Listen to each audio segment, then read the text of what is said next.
Things change a lot over time, don't they? A lot's changed in my life, and a lot's changed in this game, Minecraft. Today I'm starting a Let's Play that will begin in the InfDev mode, but gradually progress into modern day Minecraft. The goal is to create a Polyworld to the nth degree. What's a Polyworld, you might ask? Whenever a new version surfaces that changes the way the world generates or adds new structures, they of course will not be found within any chunks already loaded in the version before.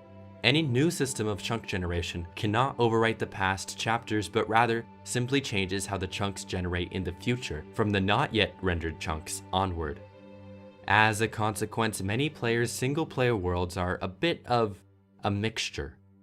A mixture of two or possibly many more systems of level generation throughout Minecraft's library of version history.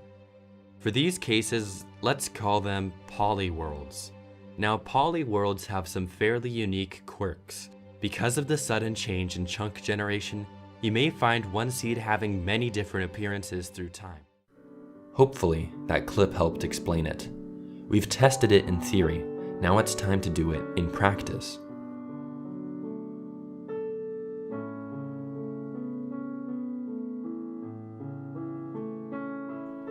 I'm beginning this Let's Play like almost any other one, punching some trees, collecting some wood, building a house, and finding coal and iron. These are the essentials to Minecraft. Compared to the game today, InfDev had hardly more than the bare essentials. But it is nice to reminisce in these old versions of Minecraft as we see how the game has evolved over time. The grass was greener. The gravel was more absurd. There was no crouching, as I learned since I almost fell into lava.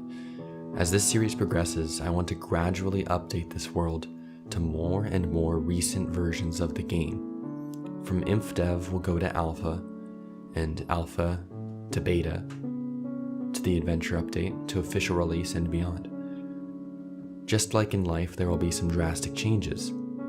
I am unofficially calling this my last Minecraft series.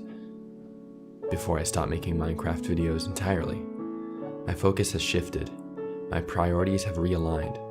Music is really my passion. I ask you guys to take a look at some of the stuff I've posted music related. It's the direction the channel is headed, and I hope you can appreciate it for what I truly love.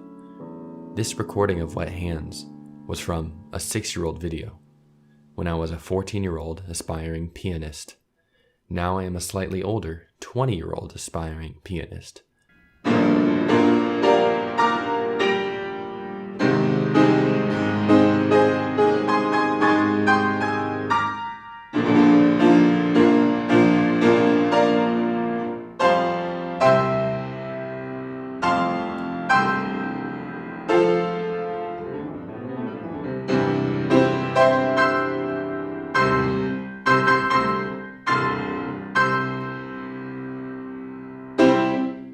Like I said, there's other great content on this channel that is music related. That aside, I hope you all enjoy this final Minecraft series.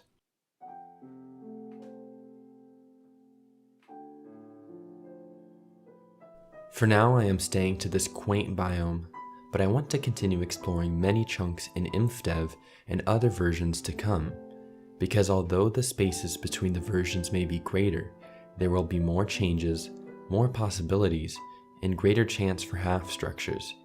You'll see as a beta update might make that ocean suddenly turn into a swamp, or a desert, or who knows.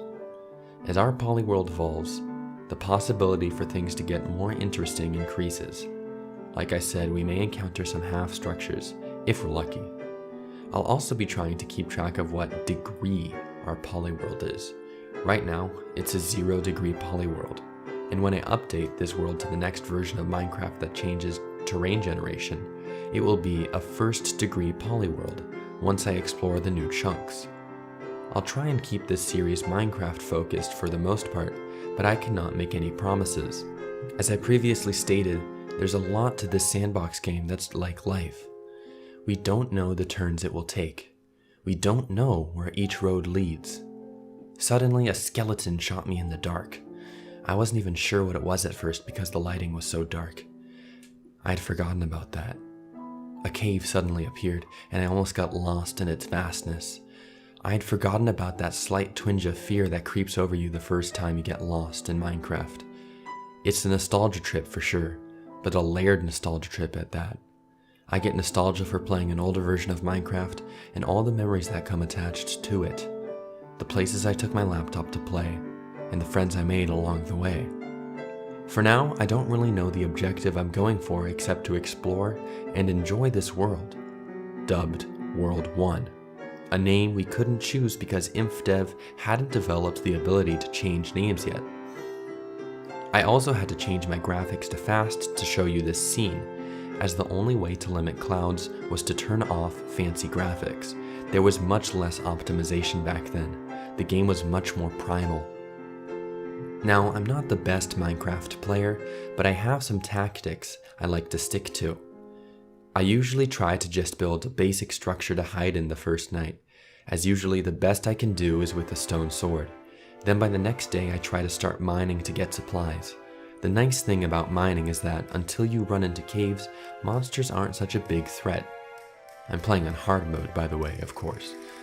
I could spend time and try and build a stairwell descending instead of a straight shaft down, but I think I'll try to be more efficient with building and spend more time exploring and gathering. The beauty won't be in my creation, but rather the world's creation itself. For that, I think simple structures and basic buildings would be most appropriate. In Minecraft, finding iron is like finding gold in real life. It's useful, creates good armor, and helps you mine faster. Not that gold armor is good in real life or anything. On another note, for the longest time I have gone by the philosophy to stick with stone pickaxes and keep using them to branch mine, and save your iron picks for diamonds and gold. But I wonder now, is that really the most efficient? I would love to see somebody calculate time saved versus iron spent, or rather, blocks mined versus iron spent. In other words, you may spend less iron using stone pickaxes, but the time you save using iron pickaxes might be more worth it. For now, I think it's best for me to save my iron for the most part, as I at least want to get a full set of armor. This is hard difficulty after all. Another quirk I remembered, you can save ladders by putting a space in between each one. They patched that quite some time ago, but it's funny to think of how unintentionally balanced that was, considering the recipe for ladders gives you only one ladder back in InfDev. There were no beds in InfDev either, so it is fortunate I found a nice flat area to settle down right around my spawn point. That makes torches even more valuable than they are in recent patches, in my opinion, because you can't just sleep through the night, you have to live through it. So it's best to torch up the dark surroundings of your house, lest monsters keep spawning around you. Well anyway, I'm gonna call it for today's episode, but I appreciate you all for watching. Minecraft's really been a journey to me in life, as it's kind of run parallel with me. I left it alone for a long time, but kept coming back to it every now and then. And the game changed, just like how my life has changed. I'm sure I've said this a lot now, but life changes a lot. And it's something you kind of have to get used to. I apologize for the thousands of subscribers who are only here for Minecraft videos, as this will be my last series, but I do hope you enjoy it. Please subscribe if you haven't already, and have a great day. Thanks for watching.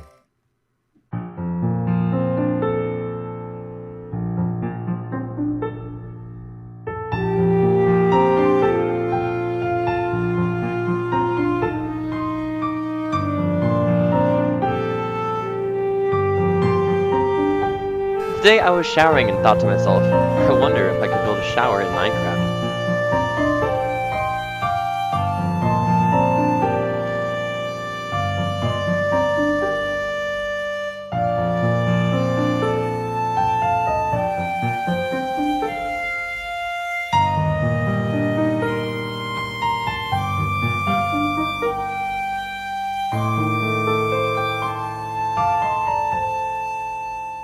My question became, what is the difference between real life and Minecraft?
So why don't we try to create a game that's friendly for everyone?